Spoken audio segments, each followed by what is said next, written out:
Les pionniers étaient là. C'est-à-dire qu'ils pouvaient dire nous. Nous sommes la référence pour la famille chrétienne. Amen. Nous sommes la référence pour l'Église. Mais ils ont accepté encore 3 000 membres. Environ 3 000. Ça, c'est le miracle de Dieu. Beaucoup de gens disent que, mais non, comment expliquer dans une église? Mais bien aimé, c'est le miracle de Dieu. Le Saint-Esprit a choisi ce thème. Pourquoi? Parce qu'aujourd'hui, bien aimé, il y a plus de familles chrétiennes dans nos églises. Dans nos églises, il n'y a plus, bien aimé, c'est plus considéré comme une famille chrétienne. Les gens viennent seulement, ils dansent, ils chantent, la personne va sortir. Mais quelle famille?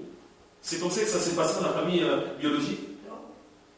Dans votre maison, tu parlais jamais avec ton père, tu parlais jamais avec tes frères et sœurs, non? Vous étiez là seulement à manger, vous mangez, allez dormir. C'est comme ça que ça se passait. Mais non, il n'y a plus cette famille chrétienne bien aimée. Voilà pourquoi les Saint-Esprit insistent. Si on n'arrive pas, bien aimé, si on n'arrive pas aujourd'hui avec 120 membres, d'être unis bien aimés, de se connaître bien aimés, aujourd'hui si on n'arrive pas, mais avec 1000, avec 2000, 3000 membres, bien aimés, on ne va pas se connaître. C'est ce qui se passe dans les églises. Les gens viennent à l'église, alléluia, amen. La personne, dès que la prière est terminée, la personne sort. Il ne va même pas dire bonjour à la personne qui était juste à côté. Mais c'est quelle famille ça? Et nous sommes contents de dire, Dieu nous a visités, Dieu est grand. Non, ce n'est pas une famille chrétienne. Voilà l'exemple ici, bien aimé. Ils étaient 120, ils ont accepté. Des personnes qui ont accepté Jésus comme Seigneur et Sauveur. Ces gens-là sont devenus maintenant membres de l'Église. Amen. Membres de l'Église, bien-aimés. De la famille chrétienne. Ils étaient toujours ensemble, bien-aimés. Mais aujourd'hui, bien-aimés, aujourd'hui, il y a un problème. Dans nos églises, il y a un problème. Une église même de 30 personnes, deux fois, il y a un frère qui ne connaît même pas une sœur qui est dans cette église-là. Lors d'une fête, pendant une discussion, on dit, mes frères, il faut prier de la vie. Hein. Il faut prier. Hein. Si tu continues à laisser païen, mais moi j'ai prié. Mais tu pries où? La lumière qui brille. C'est notre église. Mais moi aussi j'ai prié à l'église. Cette église, c'est la lumière qui brille. Ils ne sont que 30 membres. Ils ne se connaissent pas. Vous vous rendez compte? Et vous appelez ça une famille chrétienne. Ce n'est pas une famille chrétienne. Non. On va dire peut-être, c'est impossible, c'est compliqué. Mais non, avec Jésus, tout est possible. Amen. Avec Jésus, tout est possible, bien aimé. Avec Jésus, tout est possible. C'est parce que nous ne voulons pas, bien aimé. Aujourd'hui, bien aimé, il y a des problèmes. Il y a tellement de problèmes dans nos églises. Il y a des clans. Vous vous rendez compte? Après les cultes, les Asiatiques entre eux, les chrétiens asiatiques. Entre les chrétiens asiatiques dans leur coin. L'autre côté, les chrétiens antillais. Les antillais dans leur coin. Une famille. On va voir encore les Africains. Mais comment expliquer cette famille? Le français encore dans leur coin. C'est quelle famille ça? Bien, vous allez remarquer, après le culte, ils sont toujours ensemble, ces gens-là. C'est vraiment une famille. C'est vraiment une famille, ça. Après les cultes, ensemble. Alors ça va, ouais. Ils sont toujours bien aimés. Mais tu ne te poses même pas des questions qu'il y a ton frère qui est à côté. Bien aimé, écoute-moi très bien. On nous dit, dans l'église des dieux, il n'y a ni juif ni grec. Vous comprenez? Il n'y a plus de blanc, il n'y a plus de noir. Ça, c'est le miracle de Jésus. Sans de dire, il vient de mon pays. Ce n'est pas ça, bien aimé. Dans l'église, ce n'est pas il vient de mon pays. Il vient de, il parle de notre patois. Ce n'est pas ça, bien aimé. Amen. Notre patois ici, c'est le français. Amen.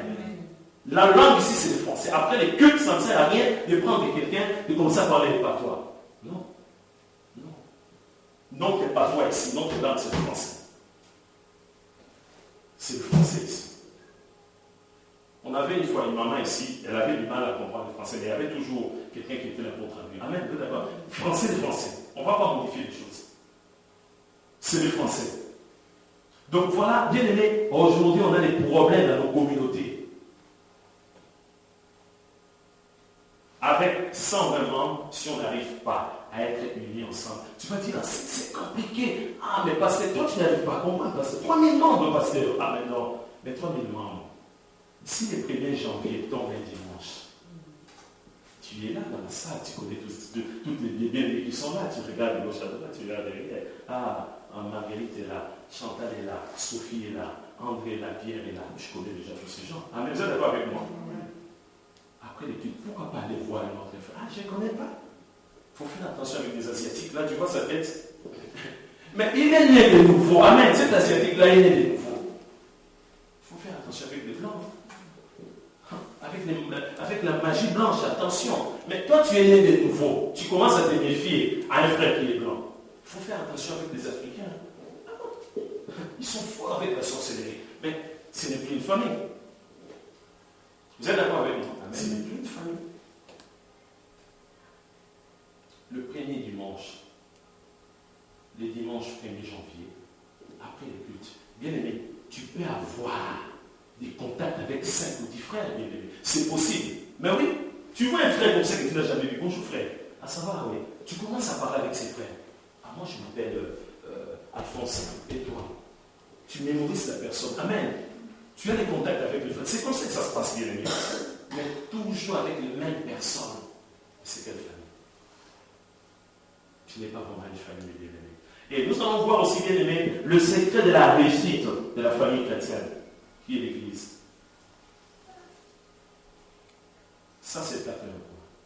Parce qu'il y a, bien aimé, il y a vraiment un secret.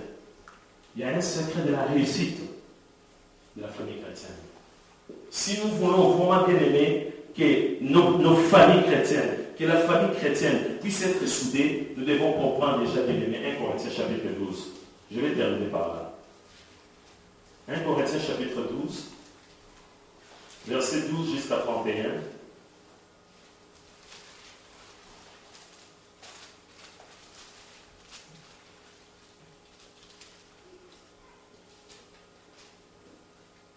J'attire votre attention, mes bien-aimés, que vous puissiez vraiment comprendre, bien-aimés, le fonctionnement et ce mystère de la famille chrétienne. Donc 1 Corinthiens chapitre 12, verset 12 jusqu'à 31. Écoutez-moi. Car comme le corps est un et a plusieurs membres, et comme tous les membres du corps, malgré leur nombre, ne forment qu'un seul corps, ainsi en est-il de Christ. Nous avons tous, en effet, été baptisés dans un seul esprit pour former un seul corps, soit juif, soit grec, soit esclave, soit libre. Et nous avons tous été abreuvés d'un seul esprit.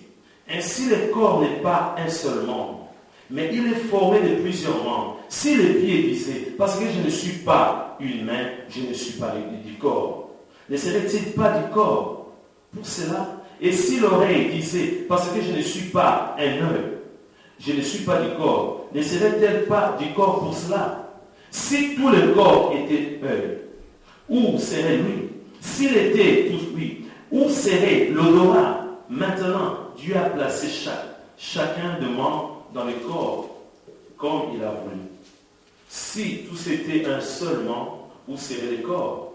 Maintenant donc, il y a plusieurs membres et un seul corps. L'œil ne peut pas dire à la main, je n'ai pas besoin de toi. Ni la tête dire aux pieds, je n'ai pas besoin de vous. Mais bien plutôt, le membre du corps qui paraissent être le plus faible sont nécessaires. Et ceux que nous estimons être le moins honorable du corps, nous les entourons d'un plus grand honneur. Ainsi, nos membres, le moins décents, reçoivent le plus d'honneur. Tandis que ceux qui sont décents n'en ont pas besoin. Dieu a disposé les corps de manière à donner plus d'honneur à ceux qui en manquaient, afin qu'il n'y ait pas de division dans le corps, mais que le membre ait également soin des uns des autres. Et si un membre souffre, c'est tous les membres. Pardon, si un membre souffre, tous les membres souffrent avec lui. Si un membre est honoré, tous les membres se réjouissent avec lui.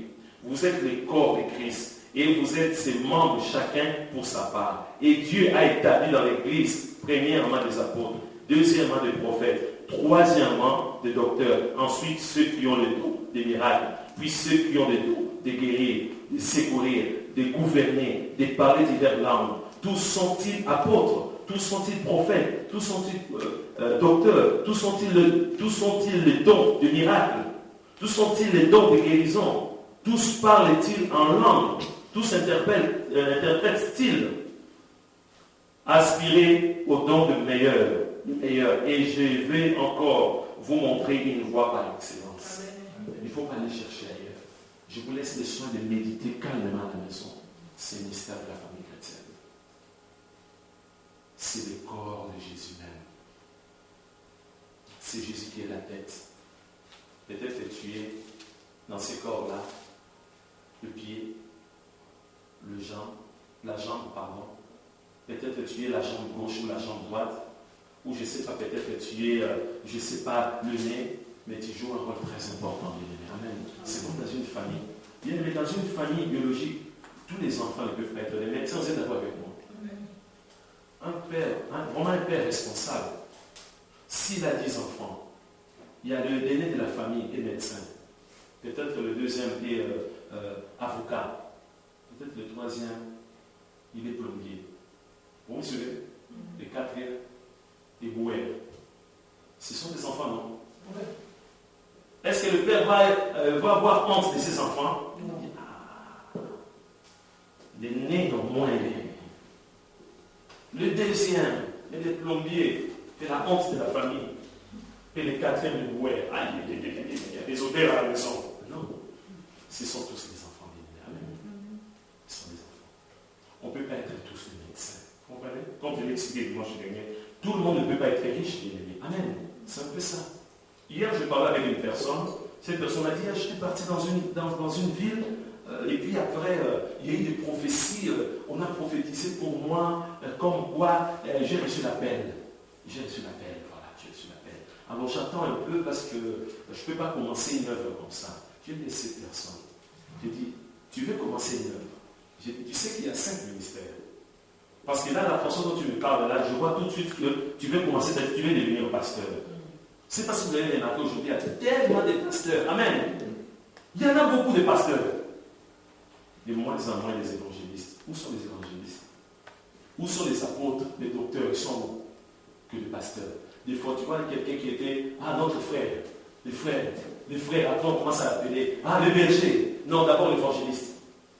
Évangile, évangéliste. L'évangile. Après 6 mois après, pasteur. Des promotions. C'est vrai. Je comprends. Je parlais avec beaucoup de sœurs dans des entretiens, des sœurs qui étaient célibataires, mais je peux vous dire 80%, 70 à 80% leur souhait c'était épouser un pasteur. Alléluia. Épouser un homme de Dieu. Ah oui, pasteur, c'est vrai que ces frères-là, c'est vrai, mais moi je veux bien un pasteur. Tu vas tomber sur vraiment un démon un jour. Il faut faire attention. Il faut faire très attention. C'est bien, mais c'est Dieu qui donne. Si Dieu te donne un frère qui joue les tambours dans l'église, gloire à Dieu. Amen. Gloire à Dieu. Si Dieu te donne un frère à l'église, le frère est là, il ne chante pas, mais toujours il est présent à l'église. Gloire à Dieu. Amen. Mais quand on souhaite, moi, il faut qu'il soit pasteur. S'il n'est pas pasteur, non, pas de mariage. Pas de mariage, moi. Il faut qu'il soit pasteur. C'est la fierté, non?